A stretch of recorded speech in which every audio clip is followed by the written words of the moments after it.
আসসালামু আলাইকুম ওয়া রাহমাতুল্লাহি ওয়া বারাকাতুহু। সুপ্রিয় শিক্ষার্থীবৃন্দ, আজকে তোমাদের সাথে খুবই গুরুত্বপূর্ণ একটা টপিক নিয়ে আমি আলোচনা করব। তোমরা নিশ্চয়ই জানো যে কোনো ভাষার মৌলিক একক হচ্ছে বাক্য। সুতরাং ইংরেজি ভাষারও মৌলিক একক হচ্ছে বাক্য। আর সেই বাক্যগুলি যেই পার্টস অফ স্পিচ ছাড়া কল্পনাই করা যায় না, যেই পার্টস অফ স্পিচ ছাড়া ইংরেজি বাক্য হয় না, সেই পার্টস অফ স্পিচটা নিয়ে আমি আজকে তোমাদের সাথে আলোচনা করব। তাহলে সেই পার্টস অফ স্পিচ কোনটা? সেটা হচ্ছে নিশ্চয়ই ভার্ব। ভার্ব ছাড়া ইংরেজি বাক্য গঠিত হতে পারে না। তাই বলা যায় ভার্ব ব্যতীত ইংরেজি ভাষাটাই কল্পনা করা যায় না। ওকে, তো আজকে আমরা শিখব parts of speech, verb, classification of verb, pros and cons of verb.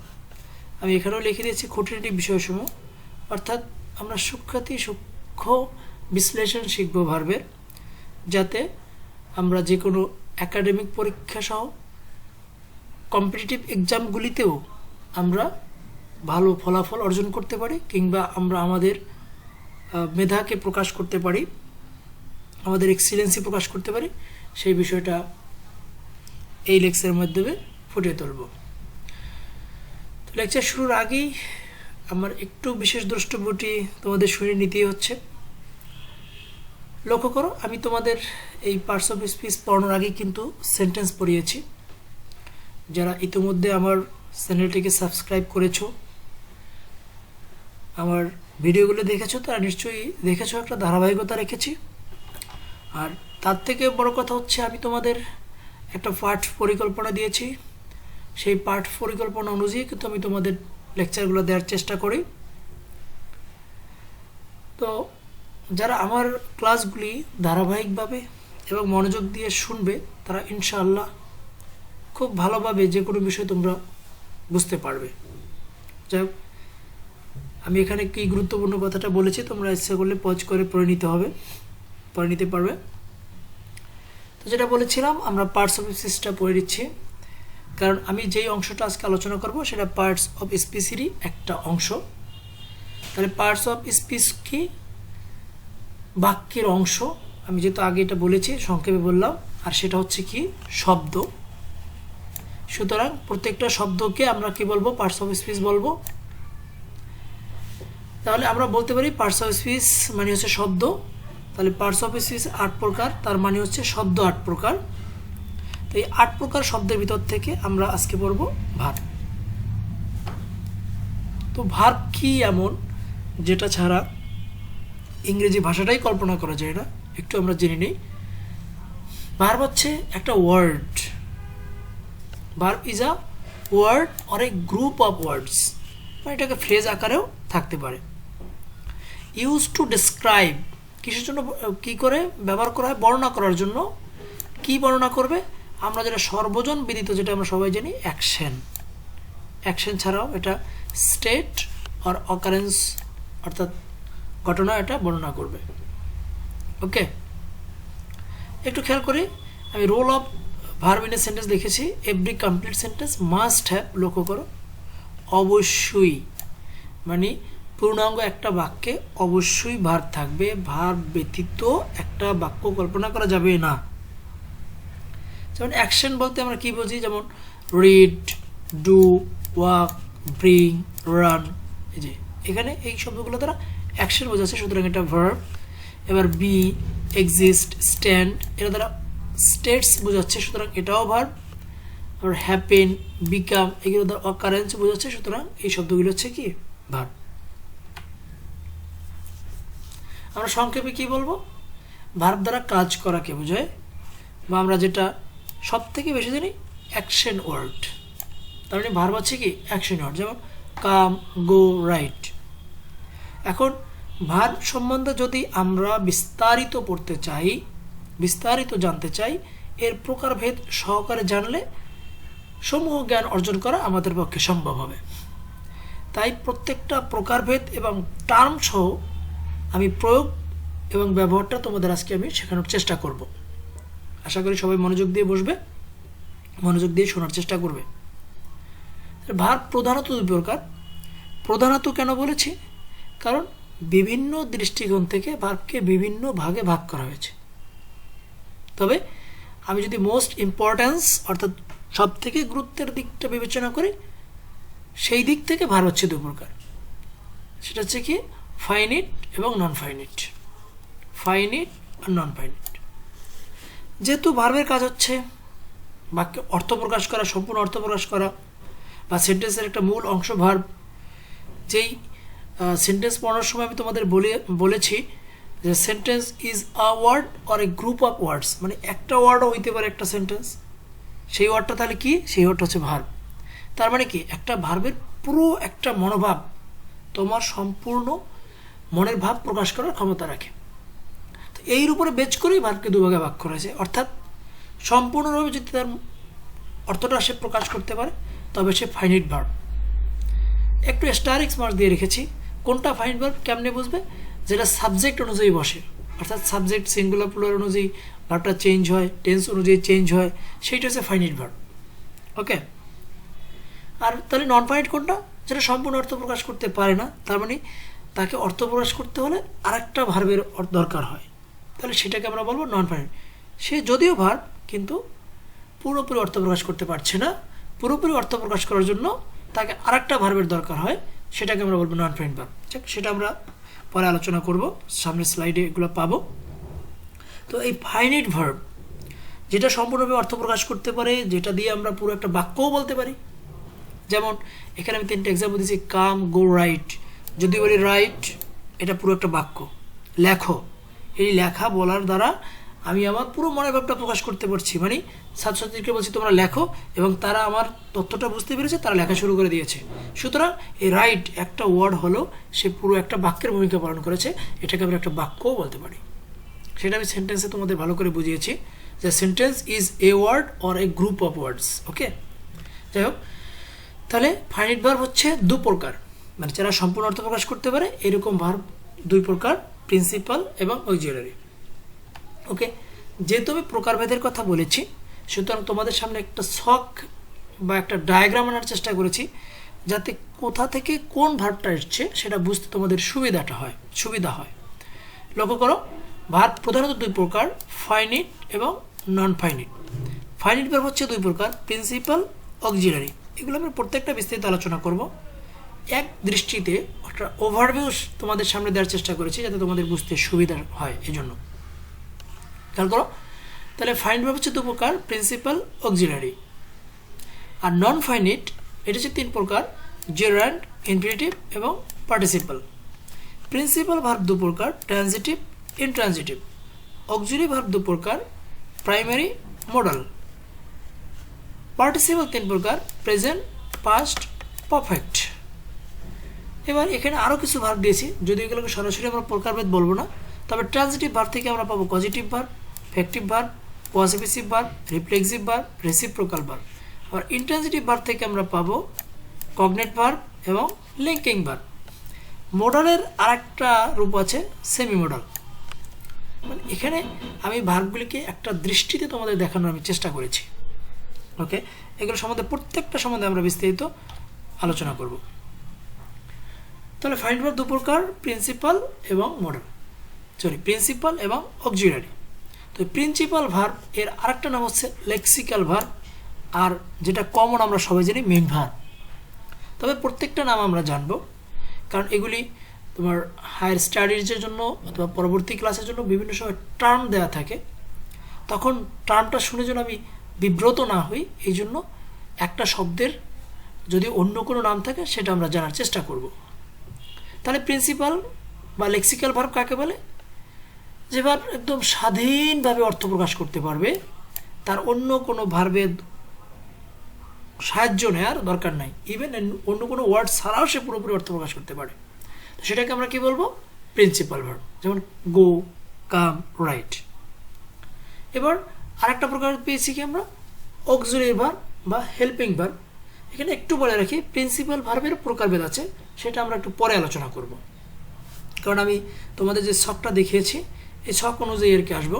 প্রথমে আমি প্রিন্সিপাল, অক্সিলারি বর্ণনা করব, তারপরে জেরান্ড, ইনফিনিটিভ, পার্টিসিপাল বর্ণনা করব। অর্থাৎ এই সেকশনটা শেষ হবে, তারপরে আমি এবার এই সেকশনটা আসবো। ওকে, তবে অক্সিলারির সাথে আমি এটা আলোচনা করে নেব যাতে অক্সিলারিটা কমপ্লিট হয়ে যায়। ওকে, তাহলে অক্সিলারি ভার্ব বা হেল্পিং ভার্ব, এটা কোন ভার্ব? যেই ভার্বটা সাহায্য করবে, কিসে সাহায্য করবে? টেন্স, ভয়েস আর মুড গঠনে সাহায্য করে, পুরোপুরি নিজে বাক্য তৈরি করে না। আবার মাঝে মাঝে সে অক্সিলারি মানে মেইন ভার্বের ভূমিকা পালন করতে পারবে, তো সেটাকে আমরা বলবো কি? Auxiliary verb. যেমনটা একটু তোমাদের ব্যাখ্যা করলে, যেমন টেন্স, অক্সিলারি ভার্ব টেন্সে কীভাবে সাহায্য করে একটু যদি লক্ষ্য করো, যারা যারা যারা আমার টেন্স ওভারভিউ ক্লাসটা করেছো তারা অবশ্যই আইডিয়া ক্লিয়ার পেয়েছো। ওখানে আমি ওভারভিউতে দেখিয়েছি যে প্রত্যেকটা টেন্স, যেমন প্রত্যেকটা কন্টিনিউয়াস টেন্সের সাথে আইএনজি, অর্থাৎ present continuous ING, past continuous ING, future continuous মূল ভার্বের সাথে আইএনজি। তো তিনটা ভার্বের সাথে যদি আইএনজি হয় তাহলে কোনটা প্রেজেন্ট, কোনটা পাস্ট, কোনটা ফিউচার কীভাবে বুঝবো? এই বিষয়টা বুঝিয়ে যাবে অক্সিলারি ভার্ব। অর্থাৎ এমইজার থাকলে প্রেজেন্ট, ওয়াজার থাকলে পাস্ট এবং শ্যাল বি উইল বি থাকলে ফিউচার। তা দেখো অক্সিলারি ভার্ব কী কাজটা করলো? এই যে টেন্স পৃথকীকরণে সে ভূমিকা রাখলো। তেমনি ভয়েস, যারা ভয়েস পড়েছো বা আমি যাদেরকে ভয়েস ট্রেনিং দিচ্ছি তারা তো নিশ্চয়ই বুঝতে পেরেছো সকল অক্সিলারি ভার্বের মানে ভূমিকাটা আমি তোমাদের খুব সুন্দর করে দেখিয়ে দিয়েছি যে বি ভার্বের ভূমিকাটা কি। একটা মুড, মুড কি? মুড হচ্ছে জাস্ট তোমার একটা অবস্থা বোঝাচ্ছে, দেখো আমি পারি বা আমার পক্ষে এটা সম্ভব, আমারটা উচিত, এই যে আমার একটা মুড প্রকাশ করছে। তাহলে এই কাজগুলো যেই ভার্বগুলি করবে সেই ভার্বটাকে আমরা বলবো অক্সিলারি ভার্ব বা হেল্পিং ভার্ব। ওকে, অক্সিলারি ভার্বগুলো আমাদের অবশ্যই মুখস্থ রাখতে হবে, না হয় আমরা নেগেটিভ, ইন্টারোগেটিভ সহকারে ন্যারেশন অনেক কিছু আমরা বুঝতে পারবো না বা বুঝতে কষ্ট হবে। এই জন্য একদম অক্সিলারি ভার্ব মুখস্থ থাকতে হবে। এই জন্য দেখো আমি তোমাদের লিখে দিয়েছি, সংখ্যাটা পর্যন্ত উল্লেখ করে দিয়েছি যে অক্সিলারি ভার্ব 12টি। সংখ্যাটা বলার উদ্দেশ্য হচ্ছে যাতে তোমার ভিতরে কোনো কনফিউশন না থাকে যে এর বাইরেও কোনো অক্সিলারি ভার্ব আছে। তো সেই 12টা কি? Be, have, do, must, need, dare, use to, ought to, shall, will, may. এটা হচ্ছে মেইন। এখন এগুলো কিন্তু শাখা প্রশাখা আছে, তো যাই হোক আমরা সামনে গেলে শাখা প্রশাখাগুলি পাবো। এবার খেয়াল করো, অক্সিলারি ভার্ব আবার দু প্রকার, primary and modal. Which on? Primary auxiliary verb হচ্ছে সেই অক্সিলারিটা যে অক্সিলারি ভার্ব ভূমিকা তো পালন করতে পারবেই, কিন্তু সে আরও একটা দায়িত্ব পালন করতে পারে।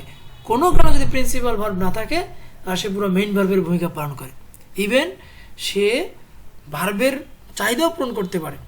ভার্বের চাহিদা কীভাবে পূরণ করে একটা এক্সাম্পল দিই। যেমন বলি আমি ছাত্র, আমি ছাত্র, আই স্টুডেন্ট, এটাকে হবে? হবে না। কেন? ইংরেজি ভাষাটাকে ভার্ব ছাড়া কল্পনাই করা যাবে না, ভার্ব অবশ্যই তোমাকে দিতে হবে। তাহলে আই স্টুডেন্ট এটা তো হচ্ছে না, তাহলে আমরা কি করব? ভার্ব লাগবে। এখন কি আমি যে কোনো একটা ভার্ব, একটা প্রিন্সিপাল ভার্বকে এনে দিয়ে দেবো? তাহলে তো অর্থের পরিবর্তন হয়ে যাবে। তো এই চাহিদাটা আমরা কী দিয়ে পূরণ করি? বি ভার্ব দিয়ে।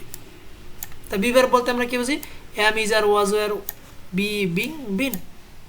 তাহলে এই যে বলতে এখন এখান থেকে আমি একটা নিয়ে নিচ্ছি, যেমন আই এর পর সবসময় অ্যাম বসে, এই জন্য আমি আইয়ের জন্য অ্যাম ফিক্স, এই জন্য আই অ্যাম এ স্টুডেন্ট।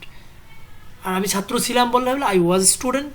তো যেটা বলছি দেখো এখানে কিন্তু এই অক্সিলারি ভার্বটা যদিও সে অক্সিলারি ভার্ব, কিন্তু সে মেইন ভার্বের ভূমিকা পালন করলো এবং ভার্বের চাহিদাটা পূরণ করলো। এই কাজটা যেই অক্সিলারি ভার্বগুলি করতে পারবে সেটাকে আমরা বলবো প্রাইমারি অক্সিলারি ভার্ব। এখন বলতে পারো তাহলে বিং, বিং কীভাবে প্রাইমারি অক্সিলারি হয়, মানে ও কখন ভার্বের ভূমিকা পালন করে? হ্যাঁ, অবশ্যই করে। তোমরা যদি লক্ষ্য করো যাদেরকে আমি ভয়েস চেঞ্জটা শিখিয়েছি সেখানে কিন্তু বলেছে যদি ভার্বের সাথে আইএনজি থাকে তবে আমরা বিং যুক্ত করব, তখন ওই বিংটা কিন্তু সে টেন্স সহকারে পুরো মেইন ভার্বের ভূমিকাই পালন করলো। সুতরাং দেখো বিংও কিন্তু মেইন ভার্বের ভূমিকা পালন করে এভাবে। তো যাক, এগুলো আমি মানে যারা মানে পুরোপুরি অন্যান্য বিষয়গুলো বোঝানোর সময় আরও ক্লিয়ার করে দেবো তোমাদের। তো মোট কথা হচ্ছে যেটা প্রিন্সিপাল ভার্বের ভূমিকা পালন করতে পারে সেটাকে বলবো আমরা প্রাইমারি অক্সিলারি ভার্ব। তাহলে প্রাইমারি অক্সিলারি ভার্ব কয়টা? 14টা। তবে তোমরা মূল প্রধান হচ্ছে 3টা, এই 3টে মনে রাখলে বাকিগুলো মনে রাখতে পারবে। বি, হ্যাভ আর ডু, এই 3টে থেকে যে সবগুলো যদি আমি শাখা প্রশাখা সহ গণনা করি তাহলে 14টা। 14টাই তোমরা মুখস্থ করে ফেলবে, কারণ তোমরা নিশ্চয়ই যেহেতু তোমরা অন্যান্য ক্লাসেও পড়েছো, তোমরা অবশ্যই লক্ষ্য করেছো যে অক্সিলারি ভার্ব ব্যতীত নেগেটিভ, ইন্টারোগেটিভ, ন্যারেশন সহকারে অন্য অনেক কিছুই বোঝা অসম্ভব। সুতরাং অক্সিলারি ভার্ব সম্বন্ধে একদম ক্লিয়ার কাট আইডিয়া তোমাদের থাকতে হবে। এই জন্য আমি সংখ্যা উল্লেখ করেছি, যাতে তোমাদের ভিতরে কোনো কনফিউশন না থাকে যে এর বাইরেও বোধহয় অক্সিলারি ভার্ব আছে। তাহলে দেখো প্রাইমারি অক্সিলারি ভার্ব পেলাম আমরা 14টা। এবার মোডাল। মোডাল তো সহজেই বুঝতে পেরেছো, যেটা প্রিন্সিপাল ভার্বকে পালন করতে পারবে না, মুড গঠন করবে। এই মুড গঠন করে বিধেয়ের নাম হচ্ছে মোডাল অক্সিলারি। ওকে, তো সেটাকে আমরা বলবো মোডাল অক্সিলারি। এখানে মোডাল অক্সিলারি আছে 13টা, একদম টুটাস্থ করে ফেলতে হবে যাতে কোনো প্রকার কনফিউশন না থাকে যেগুলো অক্সিলারি ভার্ব, যেমন must, need, dare, used, or to, can, shall, will, may, could, should, would, might. Okay, তো এগুলো হচ্ছে মোডাল অক্সিলারি। মোডাল অক্সিলারির ভিতরে আবার একটা আছে সেমি মোডাল। এখন বলতে পারো এটাকে সেমি মোডাল কেন বলা হয়? এটা প্রিন্সিপাল ভার্ব ও মোডাল উভয় ভূমিকা পালন করতে পারে। তো প্রিন্সিপাল ভার্বের ভূমিকা পালন করলে তো আমরা তাকে প্রাইমারি অক্সিলারি বলতে পারি, তাহলে এটাকে কেন মোডাল বললাম? এটাকে এই জন্য মোডাল বলছি আমরা, কারণ হচ্ছে এটা কখনোই টেন্স কিংবা ভয়েসে ভূমিকা রাখবে না। এই জন্য একে আমরা প্রাইমারি অক্সিলারির ভিতরে ফেলতে পারবো না, একে আমরা মোডালের ভিতরে রাখবো। এবং যেহেতু প্রিন্সিপাল ভার্বের ভূমিকা পালন করতে পারে, এই জন্য একে বলতেছি আমরা সেমি মোডাল। মাত্র 3টা, নিড, ডেয়ার, ইউজ টু। অবশ্যই তোমরা এটা মুখস্থ করে ফেলবে। ওকে, এবার নন ফাইনাইট ভার্ব। আমরা কিন্তু ফাইনাইট ভার্বের 2 প্রকার, ওটা বর্ণনা করে এসেছি, প্রিন্সিপাল এবং অক্সিলারির প্রকারভেদ সব বর্ণনা করেছি। এবার আসছি আমরা নন ফাইনাইট। তো নন ফাইনাইট ভার্ব কি? নন ফাইনাইট হচ্ছে যেটা সম্পূর্ণরূপে অর্থ প্রকাশ পায় না, মানে অর্থ পুরোপুরি প্রকাশ করতে পারে না, সেটাকে নন ফাইনাইট ভার্ব বলবো। আগে আমি বলেছি, যেমন রাইটিং, টু রাইট, রিটেন, এগুলি। যেমন আই টু রাইট, সেটা কিন্তু হয় না, মানে অর্থ প্রকাশ হচ্ছে না। যেমন আই ওয়ান্ট টু রাইট, তবে কিন্তু অর্থ প্রকাশ করতে পারছে। ক্লিয়ার?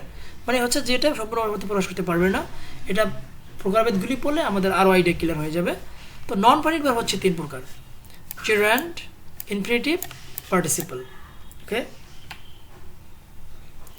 তো জিরান্ডকে আমরা কি বলবো? জিরান্ডের আরেকটা নাম হচ্ছে ভার্বাল নাউন। ওকে, তাহলে এখানে বোঝা যাচ্ছে যে নাউন বিষয়টা এর সাথে জড়িত, অর্থাৎ ভার্বের সাথে আইএনজি যুক্ত হয়ে যদি সে নাউনের ভূমিকা পালন করে, তখন সেটাকে আমরা কি বলবো? জেরান্ড।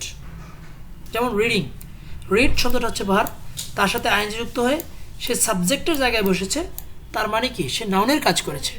তোমরা নিশ্চয়ই জানো সাবজেক্ট হয় নাউন অথবা প্রোনাউন। সো এখানে রিডিংটা হচ্ছে কি? জেরান্ড। এবার একটু খেয়াল করো, এখানে একটা হ্যাশট্যাগ ইউজ করেছি, verbal noun, the plus V one plus I N G of. যদি কখনো কোনো জেরান্ড দি এবং অফের মাঝখানে থাকে, তখন তাকে অবশ্যই ভার্বাল নাউন বলবো। যদি কম্পিটিটিভ এক্সামে এভাবে থাকে, অপশনে জেরান্ড এবং ভার্বাল নাউন দুটোই আছে, সেক্ষেত্রে আমরা যদি দেখি যে জেরান্ডটা দি এবং অফের মাঝখানে আছে, তবে অবশ্যই আমরা ভার্বাল নাউনটাকে ভরাট করবো। ক্লিয়ার? যেমন the writing of, the reading of, এই যে মাঝখানে বসেছে দি এবং এর মধ্যে, সুতরাং এটাকে আমরা বলবো জেরান্ড। এর ক্ষেত্র 5টা, মানে 5 জায়গায় এটাকে ব্যবহার করা হয়। যেমন সাবজেক্ট হিসেবে ব্যবহৃত হয়, swimming is a good exercise. Object, he started teaching. Object of preposition, he pond of playing, এই যে এখানে প্রিপোজিশনের ব্যবহৃত হয়েছে। কমপ্লিমেন্ট অফ এ ভার্ব, ভার্বের কমপ্লিমেন্ট হিসেবে ব্যবহৃত হয়, যেমন his profession is teaching. Compound noun, যেমন রাইটিং টেবিল। মূলত আমি স্লাইডটা তৈরি করেছি ডেস্কটপ দিয়ে, রেকর্ড করতেছি ল্যাপটপ দিয়ে, যার জন্য এখানে একটু সমস্যা হয়েছে, মানে নিচে লেখাটা আসে নাই। যাই হোক, এবার ইনফিনিটিভ। ইনফিনিটিভ কোনটা? যদি ভার্বের বেস ফর্মের আগে টু থাকে, সেটাকে আমরা বলবো ইনফিনিটিভ। ইনফিনিটিভ কি হিসেবে ব্যবহৃত হয়? যেমন সাবজেক্টের জায়গায় বসতে পারে, যেমন টু এর ইজ হিউম্যান। অবজেক্টের জায়গায় বসতে পারে, হি লাইকস টু প্লে। তারপর প্রিপোজিশনের জায়গায় বসতে পারে, he is about to die. Complement of ভার্বের কমপ্লিমেন্ট, যেমন to see is to believe. Object of complement, যেমন হিম গো। এখানে আমি একটু খেয়াল করো, গো আছে, গো। এখানে অ্যাকচুয়ালি টু গো, এই গোটা মানে টুটা উজ্জ আছে, এটাকে আমরা মাঝে মাঝে বেয়ার ইনফিনিটিভও বলে থাকি। তাহলে I saw him go. Okay, I saw him to go, এখানে টুটা উজ্জ আছে। অ্যাডজেক্টিভ, যেমন this house is too late. Adverb হিসেবে উই ইট, টু লিভ, এই যে মানে ক্ষেত্রগুলো বললাম যাতে তোমাদের বুঝতে সুবিধা হয়। পার্টিসিপল আর এটা কি ভার্বাল অ্যাডজেক্টিভ। খেয়াল করো, তাহলে আমরা জেরান্ড পড়েছি ইনফিনিটিভ, এবার আমরা আসছি পার্টিসিপল। পার্টিসিপল কিন্তু আরেকটা নাম দিয়েছি ভার্বাল অ্যাডজেক্টিভ, তার মানে বোঝা যাচ্ছে এটা অ্যাডজেক্টিভের কাজ করবে। তাহলে পার্টিসিপল আরও বিস্তৃত জানতে হলে আমরা যদি 3টা পার্টিসিপল তো প্রকারভেদ আছে ওইগুলো জানলে আরও ভালোভাবে জানতে পারবো। তো যেটা অ্যাডজেক্টিভ এবং ভার্বের কাজ করে সেটাকে আমরা বলবো পার্টিসিপল। তবে অধিকাংশ ক্ষেত্রে অর্থাৎ প্রাথমিকভাবে কিসের কাজ করবে? অ্যাডজেক্টিভের কাজ করবে। পার্টিসিপল 3 প্রকার: প্রেজেন্ট পার্টিসিপল, পাস্ট পার্টিসিপল এবং পারফেক্ট পার্টিসিপল। যা কিছু লেখা কেটে গেছে, এটা সব হয়তো বা রেজুলেশনে একটু প্রবলেম হয়েছে, সমস্যা নেই, তোমাদের হাতে অনেকের হাতে আমার শিট আছে। প্রেজেন্ট পার্টিসিপল, প্রেজেন্ট পার্টিসিপল কোনটাকে বলবো? দেখো ভিওন প্লাস আইএনজি, তার মানে একদম জিরান্ডের মতো। জিরান্ডও কিন্তু ভিওন প্লাস আইএনজি, কিন্তু কাজ করবে কিসের? অ্যাডজেক্টিভের। তার মানে বোঝা গেল জিরান্ড এবং প্রেজেন্ট পার্টিসিপল দেখতে একই রকম কিন্তু কাজটা আলাদা। জিরান্ড করবে নাউনের কাজ আর পার্টিসিপল করবে অ্যাডজেক্টিভের কাজ। Barking dog seldom bites. তাহলে খেয়াল করো, এখানে ডগ হচ্ছে নাউন এবং দেখো নাউনের আগে বার্কিং, এই বার্কিং শব্দটা নাউনকে মডিফাই করেছে। তো আমরা নিশ্চয়ই জানি যদি কোনো শব্দ নাউন বা প্রোনাউনকে মডিফাই করে সেটা কি? অ্যাডজেক্টিভ। ওকে, তাহলে এই বার্কিং ডগ সেলডম বাইটস, এখানে যেহেতু সে নাউনকে মডিফাই করেছে সুতরাং সে অ্যাডজেক্টিভের কাজ করেছে এবং এটা গঠিত হয়েছে ভার্বের সাথে আইএনজি যুক্ত হয়ে, সুতরাং এটা হচ্ছে কি? Present participle. এখানে একটু তথ্য দিয়েছি ইন্ট্রানজিটিভ ভার্ব। ইন্ট্রানজিটিভ ভার্ব সেটা আমরা সামনে আরও আলোচনা করব। ট্রানজিটিভ ইন্ট্রানজিটিভ ভার্ব যেমন কাম, গো, ডাই, লাই, রান, এরপরে প্রেজেন্ট পার্টিসিপল হয়। মানে মূল কথা হচ্ছে ইন্ট্রানজিটিভ ভার্বের পরে সাধারণত প্রেজেন্ট পার্টিসিপল ব্যবহার করা হয়। দ্য রেইন কেম পোরিং, এখানে লক্ষ্য করো পোরিং, এখানে অনেকে এটা থেকে জিরান ভাবতে পারো কিন্তু এটা কিন্তু জিরান না, কারণ যেহেতু এটা কেম অর্থাৎ ইন্ট্রানজিটিভ ভার্বের পরে বসছে সুতরাং এটা হবে প্রেজেন্ট পার্টিসিপল। এটা আইডেন্টিফিকেশনের জন্য সুবিধা হবে। প্রিপোজিশন প্লাস পজিটিভ, একটু খেয়াল করো এখানে কিছু তথ্য দেওয়া হয়েছে। যেমন প্রিপোজিশনের পর যদি পজিটিভ থাকে তারপর অবশ্যই সেটা জিরান। অনেক সময় আমাদের পরীক্ষা আসে কোনটা জিরান কোনটা পার্টিসিপল।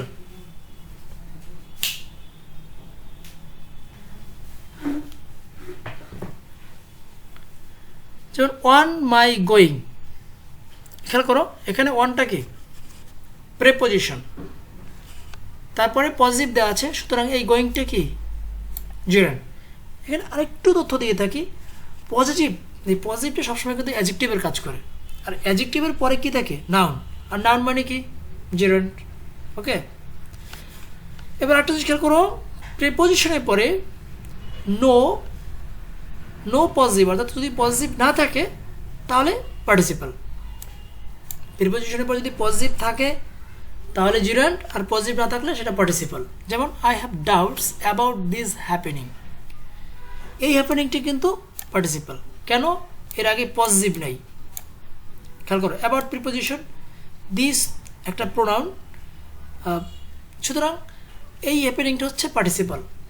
এই স্লাইডটা মূলত দিয়েছি পার্টিসিপল এবং জিরান্ড এই দুটো যাতে এলোমেলো না হয়, সহজে যাতে চিহ্নিত করা যায়, সহজে যাতে বোঝা যায়, এই বিষয়টা বোঝানোর জন্য। কারণ পরীক্ষা অনেক সময় আসে কোনটা জিরান্ড কোনটা পার্টিসিপল। এবার খেয়াল করো অ্যাডভার্বের পরে পার্টিসিপল, যেমন সাডেনলি ফাইন্ডিং, যদিও ফাইন্ডিংটা সেন্টেন্সের শুরুতে বসেছে, আগে দিকে বসেছে, কিন্তু এটা কিন্তু জিরান্ড না, এটা পার্টিসিপল। কারণ কি? কারণ তার পূর্বে অ্যাডভার্ব আছে। ওকে, আর যাদের অর্থ করার কুইক সেন্স বা কি বলতে পারি, যাদের কমন বিষয়টা জানা থাকবে বা মূল বিষয়টা সম্বন্ধে ভালো আইডিয়া থাকবে, তারা অর্থ করেও বুঝতে পারবে কোনটা নাউনের ভূমিকা পালন করেছে আর কোনটা অ্যাডজেক্টিভের ভূমিকা পালন করছে। এই সব নিয়মগুলি তোমার এক কথায় কিন্তু বোঝা যায়, সেটা হচ্ছে এটা অ্যাডজেক্টিভ নাকি নাউন। তো যাদের একটু ভালো জ্ঞান আছে তারা সহজেই বুঝতে পারে এটা নাউনের ভূমিকা পালন করেছে, এটা অ্যাডজেক্টিভের ভূমিকা পালন করেছে। তো যেহেতু নাউন সুতরাং এটা জিরান, যেহেতু অ্যাডজেক্টিভ সুতরাং এটা পার্টিসিপল। কিন্তু অনেকের ক্লিয়ার কাট আইডিয়া থাকে না, তাদের জন্য এই টিপসগুলো অনেক কাজে লাগবে। যেমন অ্যাডভার্বের পরে যদি কিছু থাকে সেটা হবে কি পার্টিসিপল। ওকে, তারপর সিম্পলের দুটি কাজ থাকলে প্রথমটি পার্টিসিপল। যেমন খেয়াল করো একটা simple sentence, riding horse he went away. Riding horse, তার এখানে ঘোড়ায় উঠেছে একটা কাজ, সে চলে গেছে এই একটা কাজ, দুটো কাজ। তো এরকম যদি দুটো কাজ থাকে তাহলে প্রথমটি কি, এই যে রাইডিং হর্স, এটাকে আমরা কি বলবো পার্টিসিপল। এখন অন্য দিক থেকে আমি যেটা বললাম, যদি আমরা জ্ঞান খাটাইতে পারি, যেমন হর্স, হর্স হচ্ছে নাউন, তো নাউনের আগে যে বসছে সেটা হচ্ছে অ্যাডজেক্টিভ। এটা তোমাদের কিন্তু অ্যাডজেক্টিভ লেকচারে আমি তোমাদের সুন্দর তথ্য দেওয়ার চেষ্টা করেছি। ওখানে যারা খেয়াল করেছো যে নাউনের কিছু আগে বসলে সেটা অ্যাডজেক্টিভ, ইভেন নাউনের আগে বসলে সেটাও অ্যাডজেক্টিভ হয়ে যায়। যেমন সি লেভেল, ওয়াটার লেভেল, তো এখানে সি বা ওয়াটার শব্দগুলি কিন্তু অ্যাডজেক্টিভ।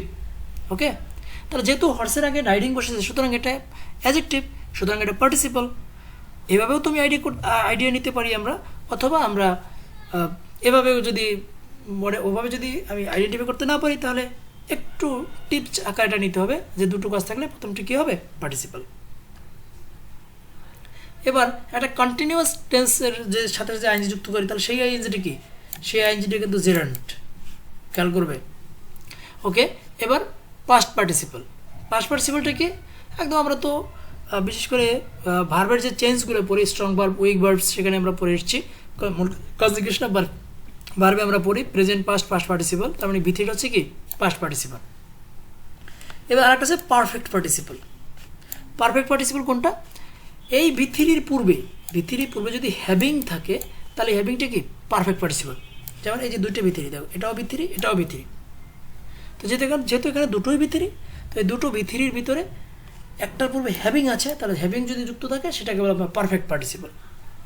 এখন বাস্তব জীবনে একটু পারফেক্ট পার্টিসিপল একটা এক্সাম্পল দিই। আমরা অনেক সময় বলি যে আমরা মানে বাড়ির কাজটা সম্পন্ন করেই আমি স্কুলে যাব, তাহলে বাড়ির কাজটা শেষ হলে আমি স্কুলে যাব, তাহলে ইংলিশে আমি কীভাবে বলবো, ইংলিশটা হবে এখানে পারফেক্ট পার্টিসিপল ব্যবহার করবো আমরা, having finished the homework, having finished the homework I shall go, অথবা আই গো টু স্কুল। মূল কথা হচ্ছে এই ক্ষেত্রে আমরা পারফেক্ট পার্টিসিপল বলছি, মানে এটা শেষ করে আমি এই কাজটা করবো। ওকে ওকে, এবার একটু প্রেজেন্ট পার্টিসিপল এবং পাস্ট পার্টিসিপল খেয়াল করো, কোথায় কোনটা ব্যবহার করা উচিত সেই বিষয়টা সম্বন্ধে আমি এই স্লাইডটা একটু তৈরি করেছি। খেয়াল করো, পার্সনকে যদি মডিফাই করি তবে আমরা ব্যবহার করব পাস্ট পার্টিসিপল, মানে কি ভিথ্রি ব্যবহার করব। আর বস্তুকে যদি আমরা মডিফাই করি সেক্ষেত্রে আমরা বলবো V one plus ING. For example, the programme was boring. খেয়াল করো, প্রোগ্রাম একটা কি থিং, সুতরাং এখানে কিন্তু বোর্ড দেওয়া যাবে না, আমাকে বোরিং দিতে হবে। হি, এবার দেখো অ্যাজ সুন অ্যাজ হি ব্যক্তি, সুতরাং এরপরে কিন্তু বোর্ড দিতে হবে, বোরিং দেওয়া যাবে না। মানে আমি দুটোই যেহেতু অ্যাডজেক্টিভের কাজ করে, দুইটাই পার্টিসিপল, কিন্তু দুটোই পার্টিসিপল হলেও আমি ইচ্ছামতো সেন্টেন্সে ব্যবহার করতে পারবো না, আমাকে বিবেচনা খাটিয়ে বসাতে হবে। অর্থাৎ পার্সনকে মডিফাই করলে বসাবো আমরা প্রেজেন্ট পার্টিসিপল, মানে পাস্ট পার্টিসিপল অর্থাৎ বি3, এবং থিংকে মডিফাই করলে বসাবো আমরা প্রেজেন্ট পার্টিসিপল। ওকে, আর একটু লক্ষ্য করো, অ্যাকশন ডুয়ারের পূর্বে ভিওয়ান প্লাস আইএনজি, অর্থাৎ কাজটা যদি সে নিজে করে, নিজে যদি সক্রিয় হয় তাহলে তার পূর্বে ব্যবহার করতে হবে প্রেজেন্ট পার্টিসিপল। আর যদি কাজটা নিজে না করে, সে কাজটা বরং রিসিভ করে, মানে কাজটা তার উপরে আরোপিত হয়েছে এরকম হয়, তাহলে তার উপরে ব্যবহার করতে হবে পাস্ট পার্টিসিপল অর্থাৎ বি3। যেমন অ্যান ইন্টারেস্টিং ম্যান, এখানে মানুষটা ইন্টারেস্টিং, মানে সে সক্রিয়, সুতরাং তারপর আমরা ইন্টারেস্টিং ব্যবহার হয়েছি। এ বার্ন চাইল্ড, দেখো এই চাইল্ডে নিজে নিজে কিন্তু পড়ে নাই, তাকে পড়ানো হয়েছে বা কোনো কারণে সে পড়েছে, সে অ্যাকশনটা রিসিভ করেছে, সুতরাং এর পূর্বে দেবো কি বার্নড। এখানে দেওয়া যাবে না এ বার্নিং চাইল্ড, আবার এখানে দেওয়া যাবে না অ্যান ইন্টারেস্টেড ম্যান, তাহলে কিন্তু অর্থটা ঘুরে যাবে। তাহলে আমাদের এই বিষয়টা মাথায় রেখে প্রেজেন্ট পার্টিসিপল এবং পাস্ট পার্টিসিপল ব্যবহার করতে হবে। রিলেটিভ প্রোনাউন, খেয়াল করো, রিলেটিভ প্রোনাউনের পরে যদি অ্যাকটিভ ভয়েস হলে আমরা ব্যবহার করব প্রেজেন্ট পার্টিসিপল, এবং প্যাসিভ ভয়েস হলে আমরা ব্যবহার করব পাস্ট পার্টিসিপল। একটা এক্সাম্পলে ক্লিয়ার হবে, দ্য ম্যান সিটিং হেয়ার, এই যে মানুষটা নিজে বসে আছে, সুতরাং এখানে আমরা ব্যবহার করেছি সিটিং। পরের বাক্যটা খেয়াল করো, স্মোক ক্রিয়েটেড, স্মোক নিজে নিজে ক্রিয়েট হয় নাই, অন্যরা ক্রিয়েট করেছে, মানে স্মোক হচ্ছে প্যাসিভ, সুতরাং এখানে আমরা দিয়েছি ক্রিয়েটেড। তাহলে এই বিষয়গুলো ব্যবহার মাথায় রেখে আমাদের কিন্তু প্রেজেন্ট পার্টিসিপল এবং পাস্ট পার্টিসিপল ব্যবহার করতে হবে। এটা আমাদের কারেকশন, অর্থাৎ সেন্টেন্স সহিশুদ্ধভাবে লেখার জন্য এগুলো আমাদের জানা উচিত। এবারটা খেয়াল করো জিরান্ড এবং পার্টিসিপেলের মধ্যে পার্থক্যটাকে। অ্যাজেক্টিভের পরে জিরান্ড, খেয়াল করো আমি তোমাদের বলেছিলাম যে অ্যাজেক্টিভের পরে নাউন হয়, তার মানে কি তাহলে অ্যাজেক্টিভের পরটা জিরান্ড হবে। কিন্তু অ্যাডভার্বের পরে হবে পাস্ট পার্টিসিপল। কেন পাস্ট পার্টিসিপল? কারণ অ্যাডভার্ব কোনো সময় নাউন বা প্রোনাউনকে মডিফাই করবে না। আমি তোমাদের অ্যাজেক্টিভ এবং অ্যাডভার্ব লেকচারে বলেছি যে নাউন, অ্যাজেক্টিভ এবং অ্যাডভার্ব উভয়ের কাজ একই, অর্থাৎ উভয় মডিফাই করে, কিন্তু এদের ক্ষেত্র আলাদা। যদি নাউন বা প্রোনাউনকে সে মডিফাই করে তবে সে অ্যাজেক্টিভ, আর যদি সে নাউন প্রোনাউন ব্যতীত অন্য কাউকে মডিফাই করে, অন্য কোনো পার্সোনালিটিসকে মডিফাই করে, তবে সে অ্যাডভার্ব। খুব মনোযোগ দিয়ে বিষয়গুলো একটু শিখে নিলে, মানে এই যে নিয়মগুলি অর্থাৎ এই যে কিছু টিপস দিয়েছি, এই টিপসগুলি তোমরা বেসিক সেন্স থেকে অর্থাৎ মাথা খাটিয়ে ব্রেনকে স্ট্রং করে তোমরা চিহ্নিত করতে পারো। তারপরে তথ্যগুলো কেন দেওয়া হয়েছে, অনেকে ব্রেন স্ট্রং করতে একটু কষ্ট হয়, তাদের জন্য এই তথ্যগুলো আর কি। তাহলে অ্যাজেক্টিভের পরে থাকলে সেটা আমরা বলবো জিরান্ড, এবং অ্যাডভার্বের পরে থাকলে নিশ্চয়ই পার্টিসিপল, পাস্ট পার্টিসিপল, প্রেজেন্ট মানে প্রেজেন্ট পার্টিসিপল। ক্লিয়ার? কারণটা তো নিশ্চয়ই একটু আগে আমি ব্যাখ্যা করলাম। তাহলে ট্রুলি স্পিকিং এটা যেহেতু অ্যাডভার্ব, সুতরাং এই স্পিকিংটা কি, এটা হচ্ছে কিন্তু প্রেজেন্ট পার্টিসিপল। ওকে, হিউজ এটা অ্যাজেক্টিভ, সুতরাং এরপরে ফলোইংটা এটা কি, জিরান্ড। ওকে, এবার খেয়াল করো জিরান্ডের পরে প্রিপোজিশন প্লাস ভার্ব, অর্থাৎ ওয়াকিং ইন দ্য মর্নিং। যেহেতু এখানে প্রিপোজিশনের আগে আছে, সুতরাং এটাকে আমরা কি হিসেবে বিবেচনা করব, জিরান্ড হিসেবে বিবেচনা করব, কারণ সে নাউন। এবার খেয়াল করো যদি প্রিপোজিশনের আগে মানে প্রিপোজিশনের পরে যদি সাবজেক্ট থাকে মানে ভার্ব না থাকে, কারণ তখন মর্নিংয়ের পরে কিন্তু ভার্ব, তার মানে এই পুরো ফ্রেজটা সাবজেক্টের কাজ করেছে। আর সাবজেক্টের অন্তর্গত হলে সে তাকে আমরা নাউন বলি, কারণ সাবজেক্টের অধিকাংশ কিন্তু নাউন বা প্রোনাউন হয়। সুতরাং এটি কিন্তু জিরান্ড।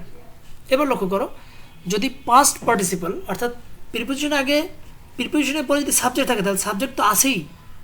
সাবজেক্ট যেহেতু আছে, তাহলে সাবজেক্টের পূর্বে সাবজেক্টটা কি, নাউন বা প্রোনাউন। তাহলে নাউন বা প্রোনাউনের পূর্বে কী থাকতে পারে, অ্যাডজেক্টিভ। তাহলে সেক্ষেত্রে সাবজেক্ট যদি থাকে তার পূর্বে যদি আমরা আইএনজি পাই, সেটাকে আমরা বলবো পাস্ট প্রেজেন্ট পার্টিসিপল। আমি কিন্তু তোমাদের বেসিক সেন্স সহকারে কিছু কিছু জিনিস ব্যাখ্যা করছি। যেমন সাবজেক্ট নাই, তার মানে এটা সাবজেক্টের ভূমিকা পালন করছে, সাবজেক্ট নাউন বা প্রোনাউন, তার মানে জিরান্ড। সাবজেক্ট আছে, সাবজেক্টের আগে বসছে, সাবজেক্ট নাউন বা প্রোনাউন, তার সাবজেক্টের আগে যেটা বসে সেটা কি, অ্যাডজেক্টিভ। সুতরাং তখন সেটা কি, প্রেজেন্ট পার্টিসিপল। কারণ জিরান্ড এবং পার্টিসিপলের মধ্যে বিষয়টা কি, জিরান্ড হচ্ছে নাউন, পার্টিসিপল হচ্ছে কি, অ্যাডজেক্টিভ। এভাবে তোমরা সেন্সও কাটাইতে পারো, অথবা এভাবে একটু টিপস আকারে শিখেও নিতে পারো। এবার লক্ষ্য করো ট্রানজিটিভ ভার্বের পরে জিরান্ড, যেমন he started teaching. Transitive verb মানে কি, সকর্মক ক্রিয়া। ইন্ট্রানজিটিভ মানে অকর্মক। এই ট্রানজিটিভ ইন্ট্রানজিটিভ বিষয়টা আমি একটু পরে আর একটু ব্যাখ্যা করবো, কারণ স্লাইডও আছে আমার। তো কর্মটা সাধারণত অধিকাংশ কিন্তু নাউন হয়, যেমন আমি বই পড়ি, বইটি কি নাউন। তাহলে যদি ট্রানজিটিভ ভার্ব হয় এবং ট্রানজিটিভ ভার্বের পরে যদি যেটা বসে সেটা নাউনের ভূমিকা পালন করে, সুতরাং সেটা কী হবে, জিরান্ড। আর ইনট্রানজিটিভ ভার্ব যদি হয় তখন সেটাকে আমরা কী হিসেবে বিবেচনা করব, পার্টিসিপাল মানে অ্যাডজেক্টিভের ভূমিকা পালন করবো। যেমন সে ওয়েন্ট, সে চলে গেল, এখানে আমার কোনো ওয়ার্ডের দরকার হয় না, আর মানে কী বা কাকে এই প্রশ্নটা আমার মনের ভিতরে জাগবে না। আর যদি বলি সে স্টার্টেড, সে শুরু করলো, তখন মনে প্রশ্ন যে কী শুরু করলো, তাহলে কী প্রশ্ন যেহেতু জবাব পেয়েছি টিচিং, সুতরাং টিচিংটা অবজেক্ট, তাহলে এটা হচ্ছে জিরান্ড। হি ওয়েন্ট, সে চলে গেল, কী চলে গেল প্রশ্ন আসে না, তার মানে এটা ইন্ট্রানজিটিভ ভার্ব, এখানে আমার অবজেক্টের দরকার হয় না। তাহলে অবজেক্টের দরকার হয় না, তারপর যদি সেটা কিছু দিয়ে থাকে তাহলে সেটা হবে কি, ইন্ট্রানজিটিভ ভার্ব। এবং ইন্ট্রানজিটিভ ভার্বের পরেরটা নিশ্চয়ই নাউন না, সেটা অ্যাডজেক্টিভ। ওকে, এবার প্রিপোজিশনের পরে জিরান্ড। যদি একটু কমন সেন্স আমরা ইউজ করি, প্রিপোজিশন কার পূর্বে বসে, নাউনের পূর্বে। তার মানে কি, তাহলে প্রিপোজিশনের পরে যে বসবে সেটা কি, নাউন। আর জিরান্ড কিসের ভূমিকা পালন করে, নাউনের ভূমিকা। তার মানে প্রিপোজিশনের পরে যদি আইএনজি থাকে সেটা কী হবে, জিরান্ড হবে, নিশ্চয়ই সেটা পার্টিসিপল হবে না। এই ব্যাখ্যাটা এই জন্যই দিচ্ছি কারণ অনেকেই এলোমেলো হয়ে যায় কোনটা জিরান্ড কোনটা পার্টিসিপাল, প্রেজেন্ট পার্টিসিপাল, কারণ দুটোর গঠন একই। তবে আমি ওখানেও বলে এসেছি যে তবে এটার ক্ষেত্রটা আলাদা। দুজনে কাজ একই বাট ক্ষেত্র আলাদা। নাউন খেয়াল করো, যেমন অ্যাডজেক্টিভ এবং নাউন মানে অ্যাডজেক্টিভ এবং অ্যাডভার্ব, ওই যে বলেছিলাম যে দুজনের কাজ একই, ক্ষেত্র আলাদা। তাহলে এখানেও ব্যাপারটা সেরকম। অর্থাৎ প্রিপোজিশনের পর যেহেতু বসেছে সুতরাং এটা জেরান্ড। এবং অবজেক্টের পরে খেয়াল করো, অবজেক্ট এটা কি নাউন, তা নাউনের পরে তো অ্যাডজেক্টিভ বসবে না। তা যদি নাউনের পরে যদি অ্যাডজেক্টিভ না বসে তাহলে সেটা কি সে কাজ করতে পারে, অ্যাডভার্বের কাজ করে, মানে এই জাতীয় অর্থাৎ নাউনের পূর্বে বসলে সেটা অবজেক্ট হচ্ছে নাউন। তো নাউনের পূর্বে বসলে সেটাকে আমরা অ্যাডজেক্টিভ বলতে পারি। তা এক্ষেত্রে যেহেতু অবজেক্টের পরে বসবে সুতরাং এটাকে আমরা মানে হিসেবে বিবেচনা করব, পার্টিসিপেল হিসেবে বিবেচনা করবো। যেমন I found him sleeping, clear? তাহলে অবজেক্টের পরে যদি থাকে তাহলে সেটাকে আমরা কি বলবো, পার্টিসিপাল। ওকে, এবার খেয়াল করো, যদি আইএনজি যুক্ত করে কোনো কম্পাউন্ড নাউন তৈরি করা হয়, এটা নাউন লেকচারে আমি তোমাদের ক্লিয়ার করে দিয়েছি কম্পাউন্ড নাউন। যেমন রাইটিং টেবিল, এমনি টেবিল বললে ওকে, রাইটিং বলবেন কি লেখার টেবিল, মানে এটা মিলে একটা শব্দ তৈরি হয়েছে, এটা একটা নাউন। তো সুতরাং যদি নাউন একাধিক ওয়ার্ড মিলে নাউন গঠিত হয় সেটাকে আমরা বলি কম্পাউন্ড নাউন। তাহলে এরকম আসলে সেটা নিশ্চয়ই নাউন, তো নাউন হলে সেটা কি জিরান্ড। এবার খেয়াল করো, আর্টিকেলের পরে যদি নাউন দেয়া থাকে খেয়াল করো, এবং তার পূর্বে যদি মাঝখানে কিছু থাকে তাহলে সেটা হবে পার্টিসিপাল। বিষয় যদি আর একটু ব্যাখ্যা করি, আমরা নিশ্চয়ই জানি আর্টিকেল বসে কার পূর্বে, নাউনের পূর্বে। নাউনের জন্য আর্টিকেল বসে, তাহলে মাঝে মাঝে বসে আমরা এ গুড বয়। তাহলে এখানে কেন গুডের আগে আর্টিকেল বসলো? মূলত আর্টিকেল কিন্তু গুডের জন্য বসে নেই, আর্টিকেল বসছে বয় অর্থাৎ নাউনের জন্য। তো আমি অ্যাডজেক্টিভ লেকচারে তোমাদের বলেছি নাউন এবং অ্যাডজেক্টিভ খুবই ইন্টিমেট ফ্রেন্ড, মানে এরা খুব কাছাকাছি বসবে, এদের মধ্যে কখনোই বিচ্ছেদ ঘটবে না। তাহলে আর্টিকেল বিচ্ছেদ ঘটাবে না বিধায় সে কিন্তু অ্যাডজেক্টিভের আগে বসছে। তার মানে একটা বিষয় আমরা ক্লিয়ার, আর্টিকেল এবং নাউনের মাঝখানে যদি কিছু থাকে তাহলে সেটা কি থাকতে পারে, অ্যাডজেক্টিভ। আর অ্যাডজেক্টিভ মানে কি, পার্টিসিপাল। সুতরাং আর্টিকেল এবং নাউনের মাঝে যেটা পাবো সেটা কি, পার্টিসিপাল। ওকে, পার্টিসিপাল প্রিপোজিশন যেমন বারিং, অ্যাকসেপ্টিং, এক্সক্লুডিং, এগুলি পার্টিসিপাল।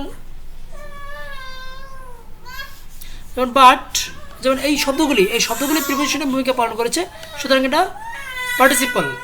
ওকে, এবার ফেইলিং, যেমন এই শব্দটা প্রিপোজিশনের ভূমিকা পালন করেছে, সুতরাং উইথাউট ফলোয়িং, এটা আপনার ভূমিকা, এই জন্য এটা হচ্ছে ওকে। এই শব্দগুলি খেয়াল করো, তো যে শব্দগুলি প্রিপোজিশনের মতো কাজ করবে, মূল কথা হলো যে শব্দগুলি প্রিপোজিশনের মতো কাজ করবে সেটাকে আমরা কি বলবো, সেটাকে আমরা বলবো পার্টিসিপাল। ওকে, এখানে কিছু এক্সাম্পল দেওয়া আছে। এবার আসি প্রিন্সিপাল ভার্ব।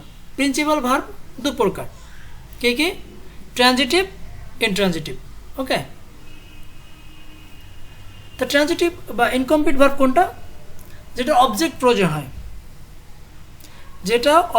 অর্থাৎ অবজেক্ট ছাড়া সে সম্পূর্ণ অর্থ প্রকাশ করতে পারছে না, সেটাকে বলবো আমরা ট্রানজিটিভ ভার্ব। ওকে, যেমন লে, রেজ, সেট, এগুলি। খেয়াল করো, আমি যদি বলি আই সেট, আমি স্থাপন করি, তখনই তোমার মনের মধ্যে যাকে কি স্থাপন করি, যেহেতু তোমার মনের মধ্যে কি প্রশ্নটা এসছে, মানে একটা আকাঙ্ক্ষা অপূর্ণ থেকে গেল, সুতরাং আর বাক্য কমপ্লিট হলো না, মানে তোমাকে এখানে অবজেক্ট ব্যবহার করতে হবে। তাহলে যেই ভার্বের সাথে অবজেক্ট ব্যবহার করতেই হবে, না করলে পুরোপুরি অর্থ প্রকাশ করতে পারছে না, অবজেক্ট প্রয়োজন হয়, তাকে আমরা কি বলবো, ট্রানজিটিভ ভার্ব। আর যেহেতু ভার্ব অবজেক্ট ছাড়া সে অর্থ প্রকাশ করতে পারে না, এই জন্য আরেকটাকে আমরা কি বলতে কি, ইনকমপ্লিট ভার্ব। ওকে, ওকে, চিহ্নিত করার সহজ উপায় যে এরপর একটা ইট বসানো হয়, ইট বসাইলে এবার পুরো অর্থ প্রকাশ পায়, এটা একটা চিহ্নিত করার একটা সহজ উপায় দিয়েছি। আর ইনট্রানজিটিভ ভার্ব কোনটা, যেটার অবজেক্ট প্রয়োজন হয় না, বা কমপ্লিট ভার্ব, এটার একটা নাম আমরা কি বলতে পারি, কমপ্লিট ভার্ব, কারণ এটা অবজেক্ট দরকার নেই, সে নিজে নিজে পরিবর্তন প্রকাশ করতে পারে। যেমন যদি বলি আই সিট, আমি বসি, তখন তোমার মনের ভিতরে প্রশ্ন আছে না, কি বসি, তো যদি কি বসে এই প্রশ্ন আসে না, সুতরাং এটাকে আমরা কি বলবো, ইনট্রানজিটিভ ভার্ব। তাহলে ভার্বের পরে ইট বসানো যাবে না, হেয়ার দেয়ার এগুলো বসালে যেটা অর্থ প্রকাশ করতে পারে সেটাকে আমরা বলবো ইনট্রানজিটিভ ভার্ব। ওকে, আবার একটা ভার্ব ট্রানজিটিভ, ইনট্রানজিটিভ দুই হিসেবে ব্যবহার করতে পারি। যেমন যদি বলি আই রিড, আমি পড়ি, সুতরাং এই রিডটা তখন কি, ইনট্রানজিটিভ ভার্ব, কর্ম নাই। আবার যদি বলি আই রিড এ বুক, তখন এটা এ বুক অবজেক্ট আছে, সুতরাং এটা ট্রানজিটিভ ভার্ব। ওকে, এবার বিভিন্ন প্রকার টার্ম ভিত্তিক কিছু ভার্ব আছে যেগুলো বিভিন্ন নাম গ্রহণ করেছে তার ফিচার অর্থাৎ বৈশিষ্ট্য অনুযায়ী, সেগুলো একটু আমরা সংক্ষেপে জেনে নিই। এবং সাবজেক্ট অবজেক্ট যদি একই ব্যক্তিকে বোঝায় তাহলে তার মধ্যে যে ভার্বটা বসবে সেটাকে আমরা বলবো লিঙ্কিং ভার্ব বা কপারেটিভ ভার্ব। টার্মগুলো একটু জেনে নিই। যেমন দ্য ডগ ওয়েন্ট ম্যাড, তাহলে এই পাগল আর কুকুর মানে মূলত একই জনকে বোঝানো হচ্ছে, সুতরাং এই ওয়েন্টটাকে আমরা কী ভার্ব বলবো? Cooperative verb. এটাকে আমরা প্রিন্সিপাল ভার্বও বলবো। মানে মূল কথা হচ্ছে তার ফিচার অনুযায়ী আমরা বিভিন্ন নাম দিয়েছি। হি ইজ আ টিচার, এখানে হি এবং টিচার একই ব্যক্তিকে বোঝাচ্ছে, সুতরাং এটা কী ভার্ব? লিঙ্কিং বা কপারেটিভ ভার্ব।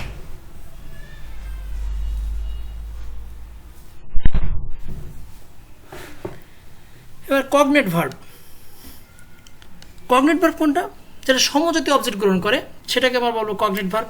এই টার্মগুলো না জানলে যে আমরা ইংরেজি পারবো না তা না, তবে বিভিন্ন কম্পিটিটিভ এক্সামে এই টার্মগুলো দেওয়া হয়, না জানলে সমস্যা। এই জন্য আমি এখানে একটু আলোচনা করছি, কারণ আমার লেকচারটা শুধু একাডেমিক পারপাস না, এটা যারা বিভিন্ন প্রতিযোগিতামূলক পরীক্ষা দিবে তাদের জন্য আমি বিশেষ করে পার্টস অফ স্পিচ লেকচারটাকে প্রস্তুত করেছি, যাতে মানে খুব ভালো ধরনের একটা প্রিপারেশন স্টুডেন্টদের হয় এখানে, সেজন্য খুঁটিনাটি অনেক বিষয় আলোচনা করেছি। আই ড্রিমড এ ড্রিম, তাহলে ড্রিমড আর ড্রিম এই যে সমজাতীয়, সুতরাং এটাকে আমরা বলবো কগনেট ভার্ব। হচ্ছে পজিটিভ ভার্ব, মানে সাবজেক্ট নিজে কাজ না করে অন্যকে কাজ করায়, সেটাকে বলবো না পজিটিভ ভার্ব। যেমন ইট, এটা ঠিক আছে স্বাভাবিক ভার্ব, কিন্তু ফিড বললে খাওয়ানো, অন্যকে খাওয়ানো মানে যাকে খাওয়ানো হচ্ছে সে নিজে কাজটা করছে না, সুতরাং এটাকে বলবো পজিটিভ মানে পজিটিভ ভার্ব। এভাবে এরকম পেয়েছি আমরা, এক্সাম্পল দেওয়া আছে। ফ্যাক্টিভ ভার্ব মানে অবজেক্ট ছাড়াও অতিরিক্ত ওয়ার্ড দরকার হয়, সাবজেক্ট ভার্ব অবজেক্ট সবই দিলাম তারপরও পুরোপুরি অর্থ প্রকাশ করতে পারছে না, তাহলে এই যে ভার্বটা অর্থ প্রকাশ করছে না, আরও ওয়ার্ডের দরকার হয়, সুতরাং সেই ভার্বটাকে আমরা বলবো ফ্যাক্টিভ ভার্ব। যেমন উই কল হিম, আমরা তাকে ডাকি। এখন প্রশ্ন থাকে কী ডাকি? আমি সাবজেক্ট দিলাম, ভার্ব দিলাম, অবজেক্ট দিলাম, কিন্তু আমার বাক্যটা পুরোপুরি অর্থ প্রকাশ করতে পারছে না, তাহলে এখানে কিছু দিতে হচ্ছে, যেমন এ জিনিয়াস আমরা এখানে দিয়েছি, সুতরাং এই ভার্বটাকে আমরা কী বলবো? ফ্যাক্টিভ ভার্ব। আর হচ্ছে ইনকোয়েশিটিভ ভার্ব। ইনকোয়েশিটিভ ভার্ব কোনটা?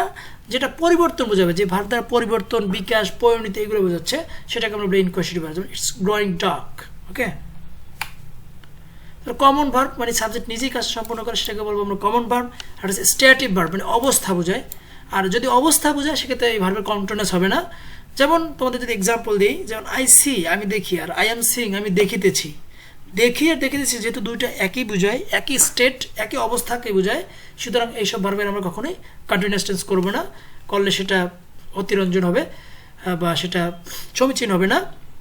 তাহলে এই ভার্বগুলো সম্বন্ধে জেনে নেব। যেমন see, hear, feel, smell, taste, মানে মূল কথা হচ্ছে আমরা পঞ্চ ইন্দ্রিয় দিয়ে যে ভার্বগুলি পাচ্ছি সরাসরি, সেই ভার্বগুলি কখনোই কন্টিনিউয়াস হয় না। যেমন আমি চোখ দিয়ে দেখি, দেখা আর দেখিতেছি একই কথা, কান দিয়ে শুনি, শোনা আর শুনিতেছি একই কথা, ত্বক দিয়ে স্পর্শ করি, আমরা অনুভূতি নেই, তার অনুভূতি অনুভব করি আর অনুভব করিতেছি একই কথা, নাক দিয়ে ঘ্রাণ নেই, ঘ্রাণ নেই আর ঘ্রাণ নিতেছি একই কথা, তাহলে এই সব ভার্বের কন্টিনিউয়াস হবে না। ক্লিয়ার? এটা একটা টেকনিক বললাম যাতে তোমরা সহজে মনে রাখতে পারো। তার এরকম মাইন্ড বা ইমোশন জাতীয় যে ভার্বগুলি হবে সেই ভার্বগুলোকে আমরা বলবো স্ট্যাটিভ ভার্ব। অস্তিত্ব জাতীয় ভার্বগুলোকে আমরা বলবো স্ট্যাটিভ ভার্ব। ইভেন্ট ভার্বকেও আমরা বলবো স্ট্যাটিভ ভার্ব। এবং সব থেকে যে তথ্যটা তোমরা এখানে মনে রাখবে যে এই ভার্বগুলো কী হবে না? কন্টিনিউয়াস হবে না। ধন্যবাদ সকলকে। লেকচারটা একটু দীর্ঘায়িত হয়েছে, কিচ্ছু করার নাই, বুঝতেই পারছো ভার্ব খুবই গুরুত্বপূর্ণ, এই জন্য একটু বেশি সময় নিয়েছি। তোমরা অবশ্যই এটা মনোযোগ দিয়ে শুনবে, বারবার দেখে বিষয়টাকে অর্জন করার চেষ্টা করবে। সবাই ভালো থাকবে। আল্লাহ হাফেজ।